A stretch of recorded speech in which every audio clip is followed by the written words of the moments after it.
नमस्कार दोस्तों, आपका हमारे YouTube चैनल में स्वागत है। आज फिर हम आपके लिए बहुत ही प्यारी, ज्ञानवर्धक और प्रेरणादायक कहानी लेके आए हैं।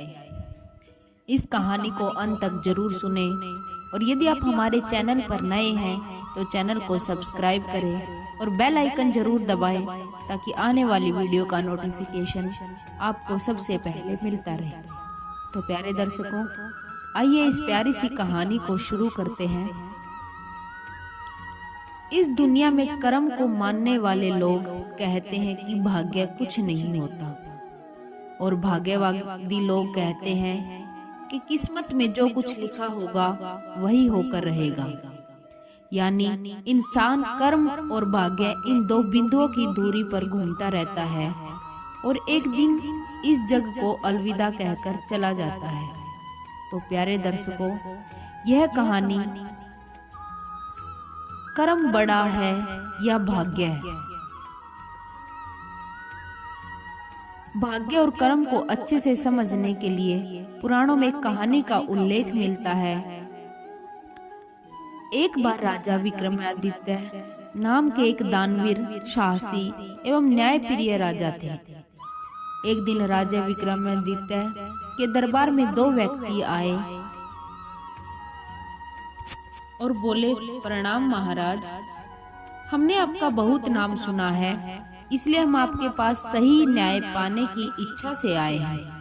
महाराज विक्रमादित्य ने कहा, आप कारण बताइए, आप दोनों के साथ उचित न्याय ही किया जाएगा, कोई भी गलत न्याय आपके साथ नहीं किया जाएगा। उनमें से एक ने कहा, हम दोनों में कुछ दिनों से इस बात पर विवाद चल रहा है कि कर्म बड़ा है या भाग्य।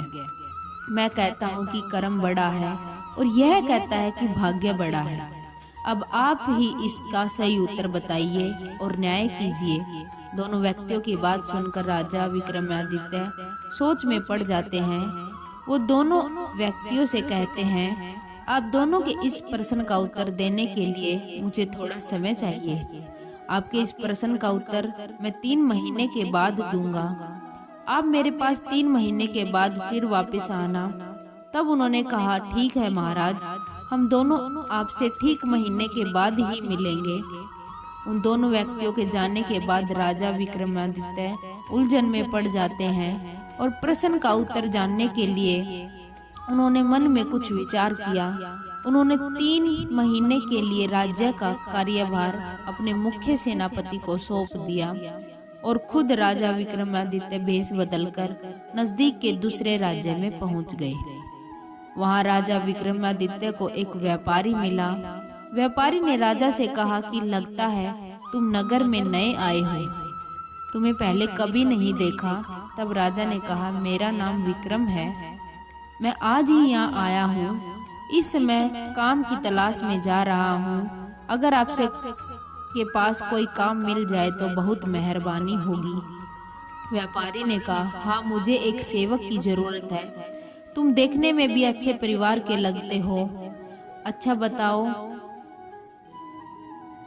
अगर मैं तुम्हें नौकरी पर रख लूं तो कितना पैसा लोगे? तब विक्रम ने कहा कि मैं प्रतिदिन 100 मुद्राएं लूंगा। व्यापारी ने हैरान होकर कहा, प्रतिदिन की 100 मुद्राएं? आखिर तुम में ऐसा क्या गुण है जो तुम इतना अधिक वेतन मांग रहे हो? विक्रम ने कहा, आप मुझे एक बात रख कर तो देखिए, आपको मैं शिकायत का मौका नहीं दूंगा। मैं वह काम भी कर सकता हूँ जो कोई दूसरा नहीं कर सकता। व्यापारी ने कहा, तुम्हारी बातों में आत्मविश्वास दिख रहा है। ऐसी बात है तो आज से ही तुम्हारी नौकरी मेरे यहाँ पे पक्की हुई। दिन भर काम करने के बाद राजा विक्रमादित्य को 100 मुद्राएं मिली। उनमें से आधी उन्होंने ब्राह्मणों को दे दी।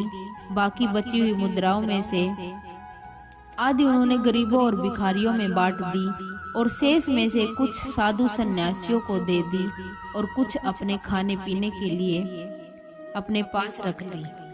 राजा विक्रमादित्य अपनी थाली लेकर जब भोजन ग्रहण करने बैठे, तभी अचानक साधु महात्मा उनके पास आए और उन्होंने कहा, बेटा, मैं बहुत भूखा हूँ, कुछ खाने को दे दो। तो तुम्हारी विशेष कृपा होगी। विक्रम ने कहा, हाँ महाराज, जरूर मिलेगा। यह लीजिए, भोजन ग्रहण कीजिए। साधु ने कहा, खुश रहो बेटा, भगवान तुम्हारा भला करे। राजा विक्रमादित्य ने अपनी थाली साधु महाराज के आगे रख दी और साधु बाबा भोजन करके उन्हें आशीर्वाद देकर चले गए। राजा को उस दिन भूखा ही रहना पड़ा। आज मेहनत की और पैसा भी कमाया, परंतु भोजन भाग्य में नहीं था। दूसरों की सहायता करने का पुण्य भाव जरूर मिल गया। अगर परिश्रम ही न करता तो ना भोजन मिलता और ना ही पुण्य। राजा विक्रमादित्य यह सोच ही रहे थे, तभी वह व्यापारी उनके पास आता है और उनसे कहता है कि विक्रम, तुम अपना जरूरी सामान बांध लो, हमें समुद्र पार दूसरे देश की यात्रा पर जाना है। मैं चाहता हूँ कि तुम भी मेरे साथ ही चलो। विक्रम ने कहा, ठीक है सेठ जी, जैसी आपकी आज्ञा। व्यापारी विक्रम और कुछ अन्य सेवकों के साथ विदेश यात्रा के लिए निकल पड़ता है। एक दिन अचानक समुद्र में तूफान आ जाता है। तूफान में जब जहाज डगमगाने लगा तो सभी लोग घबरा गए। व्यापारी ने जहाज के चालक को लंगर डालकर जहाज को वहीं रोकने के लिए कहा। व्यापारी ने कहा कि तूफान रुकने पर आगे चलेंगे। थोड़ी देर बाद जब तूफान थम गया, तभी व्यापारी ने कहा, तूफान रुक गया है, अब हमें आगे बढ़ना चाहिए। चालक ने लंगर उठाने की बहुत कोशिश की, लेकिन वह उठ नहीं पा रहा था। व्यापारी ने विक्रम से कहा कि चालक से लंगर नहीं उठ रहा। तुमने कहा था कि तुम वह भी काम कर सकते हो जो कोई और नहीं कर सकता। अब इस संकट से सभी को बचाओ। विक्रम ने कहा, आप घबराइए मत, मैं लंगर उठा देता हूँ। राजा विक्रमादित्य जहाज के नीचे उतरे और पूरी ताकत से उन्होंने लंगर उठाया तो वह तुरंत ऊपर उठ गया। जहाज आगे बढ़ने लगा। राजा जहाज में चढ़ने लगे कि तभी जहाज की लकड़ी टूटकर उनके हाथ में आ गई। उसी समय ऊंची लहरें आई और जहाज को राजा से दूर ले गई। राजा टूटी लकड़ी के सहारे तैरने लगे। तभी जहाज हिचकोले खाने लगा और थोड़ी ही देर में जहाज समुद्र में डूब गया। विक्रमादित्य को लगा कि भाग्य से वह बच गया। उन्होंने लंगर उठाकर कर्म किया था, तभी भाग्य ने भी उनका साथ दिया। लकड़ी के टुकड़े के सहारे राजा एक टापू के किनारे आ पहुंचा। वहां पर राजा ने देखा कि वहां की प्रजा में उदासी छाई हुई थी। राजा ने एक व्यक्ति से पूछा, यह पूरे नगर में उदासी कैसी? उस व्यक्ति ने कहा, जिस राज्य की राजकुमारी आज रात 12 बजे मरने वाली हो, उस राज्य में शोक नहीं होगा तो क्या होगा? राजा ने कहा, मैं कुछ समझा नहीं श्रीमान। तब उस व्यक्ति ने कहा कि हमारी राजकुमारी के भाग्य में लिखा कि आज रात 12 बजे सांप के काटने से उसकी मृत्यु हो जाएगी।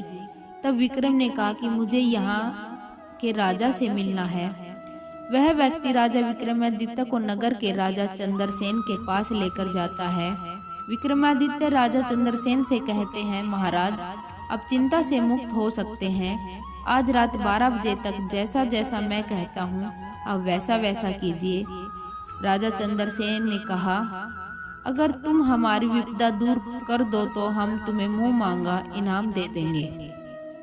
विक्रमादित्य ने महाराज से कहा कि जितना हो सके आप राजकुमारी से दान पुण्य का कर्म करवाइए। राजा चंद्रसेन ने उससे पूछा कि दान पुण्य कर्म से क्या यह समस्या टल जाएगी? तब विक्रमादित्य ने कहा, महाराज दान पुण्य और अच्छे कर्म हमारा वर्तमान और भविष्य तय करते हैं। हमें भविष्य की चिंता में वर्तमान के कर्म नहीं छोड़ने चाहिए। हमारा वर्तमान ही हमारा भविष्य तय करता है। राजा विक्रमादित्य के कहने पर राजा चंद्रसेन ने राजकुमारी के हाथों दान पुण्य करवाना शुरू कर दिया। राजकुमारी सैनिकों के साथ नगर में हर व्यक्ति को दान में अनाज, कपड़े, धन आदि सभी सहायक वस्तुएं बांट रही थी। तभी राजकुमारी की नजर एक नेवले और सांप पर पड़ती है। राजकुमारी ने कहा, लगता है नेवला आज सांप को मार ही डालेगा। राजकुमारी ने सिपाहियों से कहा कि इस सांप की जान बचाओ, नेवला इसे घायल कर देगा। सिपाहियों ने भाले दिखाकर नेवले को डरा दिया। जिससे नेवला सांप को छोड़कर वहां से भाग गया। सांप हल्का जख्मी हो गया था। राजकुमारी उसके पास आई और उसने देखा कि सांप को चोट तो लगी है, लेकिन उसका घाव गहरा नहीं है, कुछ दिन में ठीक हो जाएगा। राजकुमारी ने सिपाही से कहा कि सांप के लिए कटोरे में थोड़ा दूध लेकर आओ। सांप भूखा था, इसलिए उसने जल्दी जल्दी सारा दूध पी लिया। कुछ देर बाद सांप की माँ वहां आ जाती है। सांप की माँ ने राजकुमारी से कहा कि बेटी, आज तुमने मेरे पुत्र की जान बचाई है, ईश्वर तुम्हें लंबी आयु दे। जैसे ही नागिन राजकुमारी की लंबी आयु का वरदान देती है, उसी समय राजा चंद्रसेन और विक्रमादित्य वहां पहुंचते हैं। तब विक्रमादित्य ने उस नागिन से कहा, आप मेरा प्रणाम स्वीकार करें, आपने अनजाने में ही इस बच्ची को दीर्घायु का वरदान दे दिया है, जो कि आज रात 12 बजे एक सांप के काटने से मरने वाली थी। सांप की माँ ने कहा, शायद इसका भाग्य अच्छा है कि रात 12 बजे से पहले मेरे द्वारा दीर्घ आयु का वरदान मिलने से इसकी मृत्यु टल गई, और इसके भाग्य के साथ ही इसके कर्मों ने भी इसका साथ दिया। तभी वहां वह सांप आ जाता है जिसके द्वारा राजकुमारी की मृत्यु लिखी थी। वह आकर कहता है कि मेरी पत्नी सही कह रही है, हमारा जीवन भाग्य और कर्म दोनों पर ही निर्भर है। अब मैं इस बच्ची की जान नहीं लूंगा। इसके भाग्य में दीर्घायु होने का वरदान प्राप्त था। नाग नागिन अपने बच्चों को लेकर वहां से लौट जाते हैं।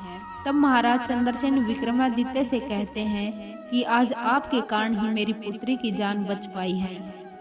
आप जरूर ही कोई भले व्यक्ति दिखाई देते हैं, मुझे अपना परिचय दीजिए। वह कहता है कि मैं राजा विक्रमादित्य हूँ और जहाज डूबने के कारण वहां पहुंचने की अपनी सारी कहानी राजा चंद्रसेन को सुनाता है। महाराज कहते हैं, चिंता मत करो, हमारे पास एक जादुई घोड़ी है, वह उड़कर दुनिया के किसी भी कोने में जा सकती है। आप उस पर बैठकर समय से अपने देश लौट जाएंगे। और फिर राजा विक्रमादित्य उस जादुई घोड़ी पर सवार होकर अपने नगर में पहुंचते हैं। अगले दिन राजा विक्रमादित्य ने उन दोनों व्यक्तियों को महल में बुलाया और कहा, आपके प्रश्नों का उत्तर मुझे मिल गया है। वास्तव में सत्य तो यह है कि दोनों एक दूसरे से संबंधित है। अगर आप अच्छे कर्म नहीं करेंगे तो परिणाम स्वरूप आपका भाग्य भी आपका साथ नहीं देगा। अगर आपका भाग्य अच्छा नहीं होगा तो आप कर्म भी ठीक से नहीं कर पाएंगे। अपना नित्य कर्म करो, भाग्य और कर्म दोनों साथ ही साथ चलते हैं। यह एक ही गाड़ी के दो पहिए हैं। अगर भाग्य साथ दे किंतु कर्म ना करो तो कुछ भी प्राप्त नहीं होगा। इसी प्रकार यदि कर्म करो पर भाग्य साथ ना दे तब भी कुछ हासिल नहीं होगा। दोनों व्यक्ति राजा का उत्तर सुनकर संतुष्ट होकर वहां से चले गए, क्योंकि कर्म ना करने की अपेक्षा कर्म करना ही श्रेष्ठ है। अगर आपने कर्म किया है तो उसका फल आपको अवश्य मिलेगा। अनुकूल कर्म किए जाएं तो भाग्य को अपनी ओर मोड़ा जा सकता है, परंतु भाग्य के सहारे बैठकर कर्मों से दूरी बना लेना ही प्राज्य है, दुख और परेशानी का कारण बनती है। तो प्यारे दर्शकों, कर्म या भाग्य दोनों में से कोई भी छोटा या बड़ा नहीं होता। वास्तव में भाग्य हमारे कर्मों का ही परिणाम होता है। तो प्यारे दर्शकों, अपने अच्छे कर्म करते रहिए और प्रभु का गुणगान करते रहिए, आपका भाग्य आपका साथ देगा। तो प्यारे दर्शकों, कैसी लगी आज की कहानी? अगर अच्छी लगी हो तो इसे लाइक करें, शेयर करें और कमेंट करके हमें जरूर बताएं। धन्यवाद दोस्तों।